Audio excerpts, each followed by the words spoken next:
For me, poetry is often a clinic. It alleviates, it relieves, it cures. With every poem I read or write, I feel resolved inside. This is Sunil Bhandari, and you are listening to Uncut Poetry.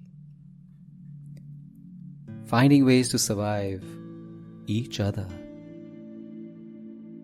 I know the sea from its taste of salt, but these lovers who are kissing are new. I look at you, your hair all strewn, and look at myself tied in there. We are here to find a conjoined delta, a place for a river to find the sea. But you walk a meter away from me, and the waters lose their way in the winds.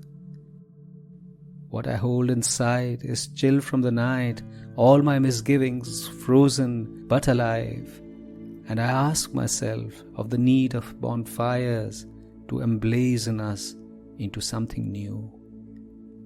But every thought of mine is entangled in the verse of your very being, and nothing dissolves the despair I find in your ragged breath. Maybe we will survive as lovers often do in the crater we make of our doom, like larvae thrashing for survival, being water, perchance each other's sun. Maybe we will survive as lovers often do in the crater we make of our doom, like larvae thrashing for survival, being water, perchance each other's sun.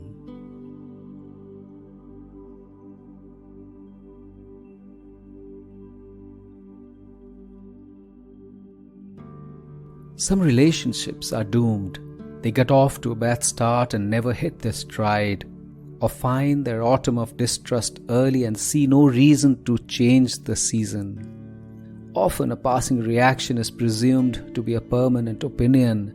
Sometimes it's something shallow but in the face. Hair in the sink, slurping of soup, insensitivity with a joke. The reasons can be myriad, but the rusting which sets in starts its irreversible corrosion. But relationships have their own dynamics, and often circumstances erode jointings but do not snap them apart. It could be habit, it could be compulsion, it could be happenstance, it could be forbearance, it could be foolhardiness. But relationships sway like trees in storms, bend, go wild, but are not dislodged from their moorings.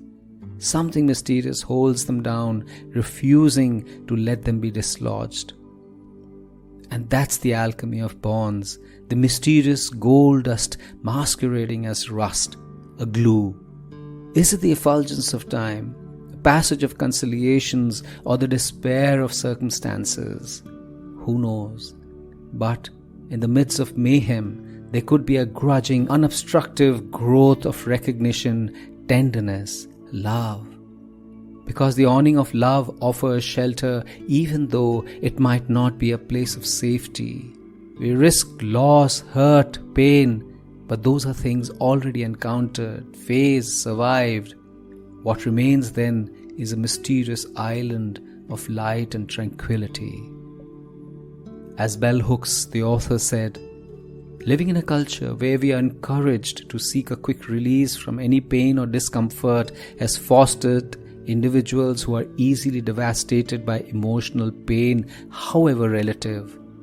When we face pain in relationships, our first response is often to sever bonds rather than to maintain commitment.